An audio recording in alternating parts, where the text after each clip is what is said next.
Always great catching up with the head coach at MMA Gold, who's going to be in the corner and is coaching Anthony Hernandez. His big fight coming up here.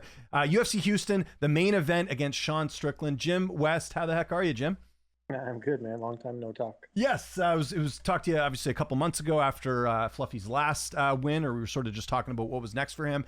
So I know last time we talked, there was some talk about when he was going to return and all this different stuff. When did this fight get finalized? Just ballpark, like it looked like you guys got a lot of notice for this one. Yeah, because originally there were some talks about them fighting in Australia. That's right. So it would have been this weekend.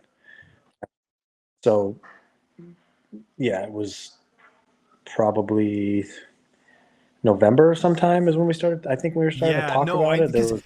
I had heard that this fight had been in the works for a while. I think someone leaked it, or so. I think it might have even been Strickland, like casually mentioning that he was fighting Fluffy. So it seems like this has been in the works for a while. I think Strickland's been posting stuff on his social media for months, just random stuff. But as far as like it actually being really talked about on the UFC's end with us, I think it was like November or something like that. Yeah, so plenty of notice, plenty of time in terms of like it being a possibility. Because I know last time we spoke, you mentioned there was a possibility of maybe Anthony getting the title shot. Now we still don't have an opponent for Chimaev, but were there any other opponents in the mix, or was it one of those things they just told you about Strickland and that was that? No, it's just Strickland, really. I mean, I would say 99.999% of it was Strickland. There was like a small, tiny percentage of, Khamzat's name came up, but because no one ever knows what that guy's doing or what he's going to do at this point, Strickland was pretty much it. Yeah, it made sense. Have Anthony and Sean ever trained together before? Because I know Anthony has come through Vegas and all that. Has there been any past experience? No, he's trained with a lot of the other guys in the past there, the 85ers and 205ers there, but never Sean. They've never crossed paths during that. Yeah, that makes sense. And obviously Strickland, great gas tank, good striking. How are you looking at this fight stylistically as far as what Fluffy can bring to the table against Strickland?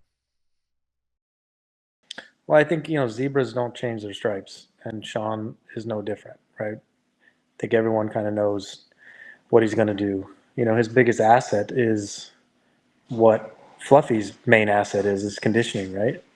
Sean's conditioning is set up for what he likes to do in the context of he likes to keep people on their back foot, right? And almost point you to death, to beat you into submission or exhaustion.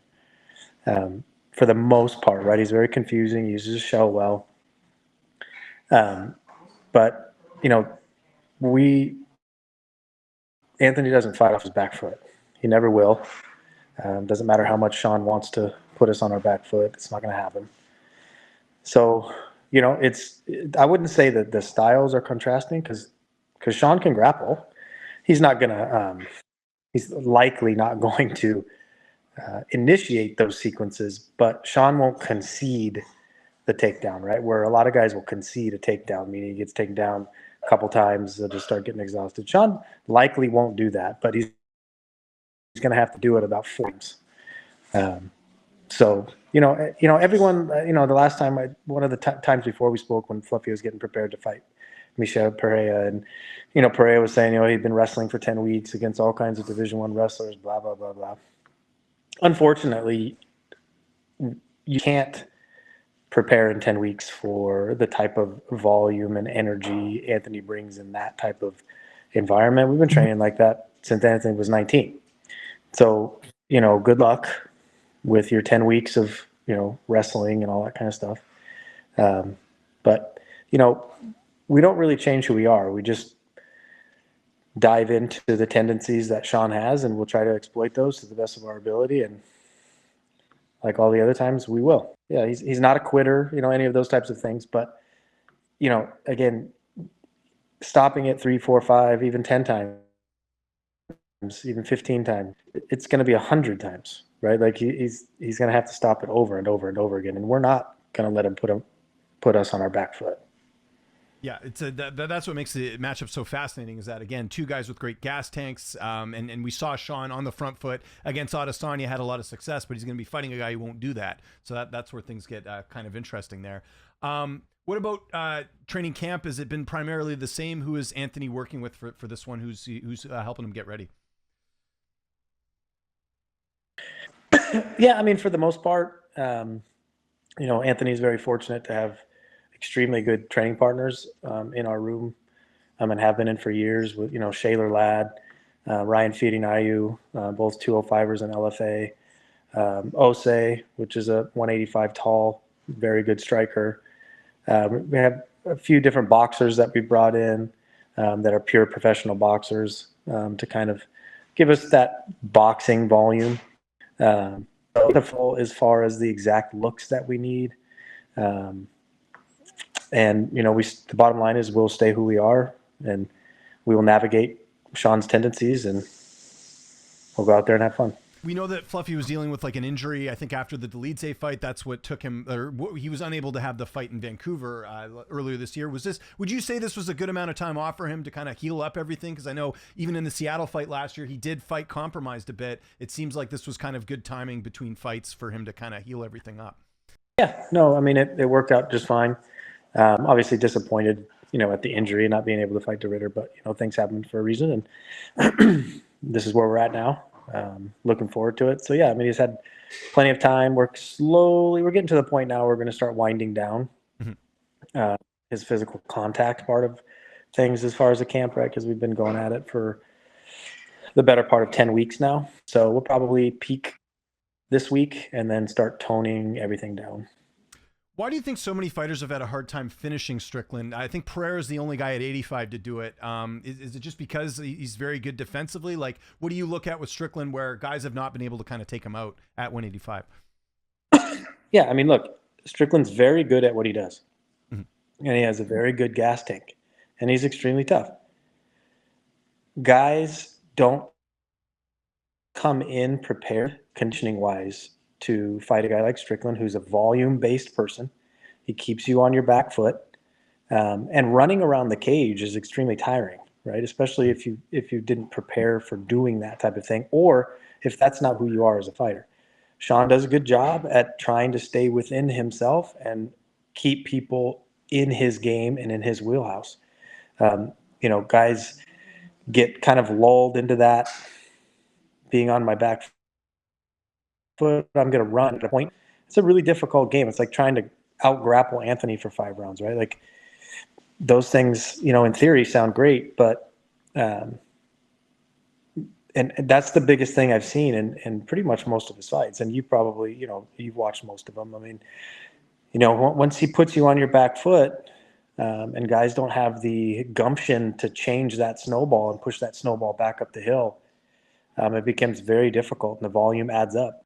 Without giving away the game plan, how do you think the fight will play out? We're going to implement what we do, right? Like, we're not concerned with what Sean does. We're aware of what Sean does. We are very aware of where his tendencies are at, because tendencies don't change over time. It's very difficult to change them, at least, I should say. We will exploit those. We'll stay within who we are. And, good luck keeping up with that type of pace. And that type of dynamic movements and up-down game and all of that types of stuff, right? Like, it's again, zebras don't change their stripes. I think oftentimes when people make mistakes is they all of a sudden think that there's someone different or try to do all kinds of things different. You shouldn't try to do things differently that have made you successful, right? Like, you make tweaks to it based on the opponent, based on their tendencies, and how do we navigate that space?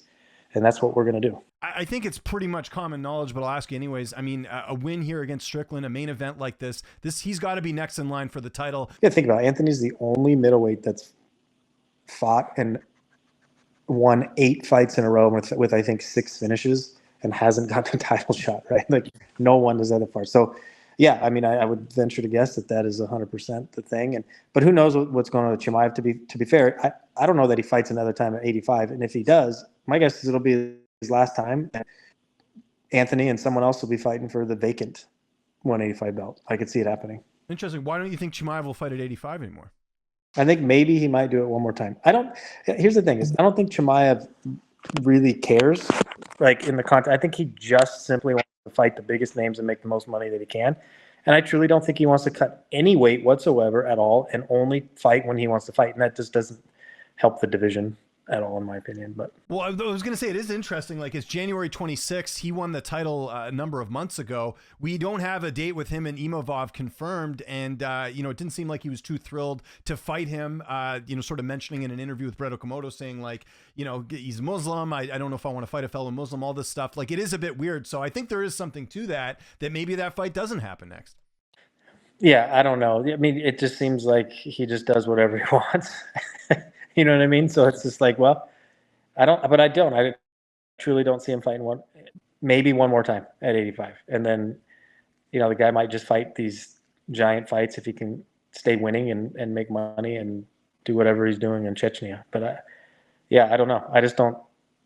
I see the belt being vacant here soon. Okay. That's interesting. Yeah, and he's talked about fighting Pereira. So, I mean, this kind of lines up with what you're saying. He keeps calling out Pereira, and we don't even know what's going on with Pereira. He might go up a weight class to fight a heavyweight Pereira as well. Yeah. Who knows? I think it's just all kinds of weird stuff. Yeah. No, it's interesting. Do you guys want to fight on the White House card? Like, obviously you have this fight. I guess the title's the most important thing, but for you and your team, is that something you want to be a part of? Look, I mean, what my answer is going to be. It's always been the same. It's one fight at a time. Sean's the next fight. And we'll discuss that after, right? We'll see what is presented after, but I have no reason to believe that it won't be a title fight. But we'll discuss it after we win on February 21st. Any news on Shealor? Because obviously we're getting to the point with him where we're going to start having those conversations about him being on Contender Series with the way things are going. I know it's tough for him to find fights, but what's sort of the projection for Shealor for this year? It could be a big year for him. Yeah, he is fighting LFA February 28th in Ventura, California, so down south. Him and his teammate, another 205er, Ryan Fidinayu, is making his pro debut at 205 on the same card. LFA, can't remember the number, but it's February 28th in Ventura. Okay. And do you see him, like, just with the way things are going, do you think this is the year we see him on Contender Series? Do you think that'll be maybe a next year thing? I would say it's very possible. We just need to go in and handle our business on February 28th. Mm-hmm. And I would say it's very possible, and if not likely. Okay. And just one more question, just kind of looking at the grand scheme of things. Obviously, Aspen used to fight at bantamweight in the UFC. We had that fight canceled last week with Kayla and Amanda. Do you think that fight still happens? Because there's some question about if Kayla can even make 135, and did that contribute to the neck injury? What's sort of your take on that fight getting canceled? Do you think it ever gets rebooked? I mean, I don't know the severity of Kayla's surgery, obviously, but anytime you have neck surgery, that the comeback is pretty difficult, if at all. I don't know. I just don't understand the point of them fighting 35, like, because they're both probably going to struggle, and they probably don't want to. I don't know. It's so hard to say, because the neck surgery, I mean, who knows? Did she have, any part of her, vertebrae fused together? Like what happened, right? Like, that recovery's probably got to be pretty monstrous, right? Like, yeah. What is Amanda going to wait another year? Because my guess is they wouldn't even fight probably for another year, right? Well, I think they said like 6 months, but I think that with a neck surgery, I mean, that's cutting it close, right? So, but that's like 6 months. Like, you have the surgery. 6 months is probably just when she could get back to somewhat training, right? Yeah. Like, and then to diet, and then to get back into fight shape. Like I would venture to guess it's 1 year, right? Like, almost like a knee, like when you have an ACL, right? Like, oh yeah, they always say, oh, it's 6 months. No, it's 6 months when I can start kind of moving again. And then another 6 months where I actually can do full contact, and then 18 months is when I can fight, right? Like, talking about a neck, which is pretty serious, right? I mean, again, I don't know the severity of it, but she had to have surgery, so that tells me there's something going on that's not good. Yeah. No, it's nuts. And to go to your other point, I think the only reason they are fighting at 35 is because the belt's on the line. I think if Amanda was to come back, I don't think it really adds too much to her, I don't know if you want to call it legacy or whatever. I mean, I think it's set in stone. I think Amanda could, her legacy is what it is. I think it's more for Kayla saying, I defeated the greatest of all time at that weight class. I think that's more of what it's about. Sure. Although I could see Kayla winning. Yeah. I mean, there's not I'm without bias. There's not a girl that could grapple with Kayla on the planet outside of Aspen, who showed that she could on 2 weeks' notice when she was throwing up backstage, right? Like, I don't know that you saw what she's done to every UFC female. Like, the only two girls on the planet that can probably beat her is Aspen, and you saw Larissa beat her. Amanda will probably give up if the fight gets hard. We've seen her do that against Juliana, and Juliana's not very good, right? Like, I could see Kayla's not a quitter, right? You've seen Amanda quit several times when the fight gets difficult, and you're able to withstand the storm. If they ever fight, I truly think Kayla beats her like somewhere in the third or fourth round and probably submits her ground and pounds her. I really do. What do you think about the fact, though, she cuts so much weight that's like half her camp, and she's fighting like a true striker? I don't think, like, other than maybe like Aspen, she hasn't really fought a lot of like power punchers in that weight class, right? And Amanda, we know she can finish fights. No, you're 100% correct on that. I don't know that if Amanda can't catch someone early with her power, she tends to fade. And if you fight her back and you're able to withstand that power that she has over the first couple rounds, she will fade and give up. If you've seen her do it against Kat Zingano, you saw her do it against Juliana. Like, she has and once you have that in you, it usually doesn't go away. Kayla doesn't have it unless Amanda could just knock her out, which she obviously is capable. I just don't know that she'll be able to do it early enough, and stopping Kayla's takedowns is obviously very difficult. But I would venture to say I'm less than 50% though. I don't know if you agree that they actually fight. Well, that's what I'm wondering too, just because, again, like I think like that's a pretty serious injury. The cut to 35 is already tough. Like, we hear Kayla talk about how it's like a good chunk of her camp is just trying to get the weight down. So I just wonder about that. That's all I'm saying. I mean, I want to see it. I think it would be interesting, but no, I think of course people want to see it, and I would agree with that. Yeah, the other thing is the weight cut. I think they're killing their bodies, especially Kayla. But I don't know. I'm just confident in a neck spine surgery. Like, you're just never right after that. Yeah. And then, being such a grappling oriented person, I think it's just her body, obviously, a wear and tear, and from all the judo and everything else that she's done in her life. Again, I don't know the severity, but when you say neck and you have to have surgery, that tells me severe. Yeah.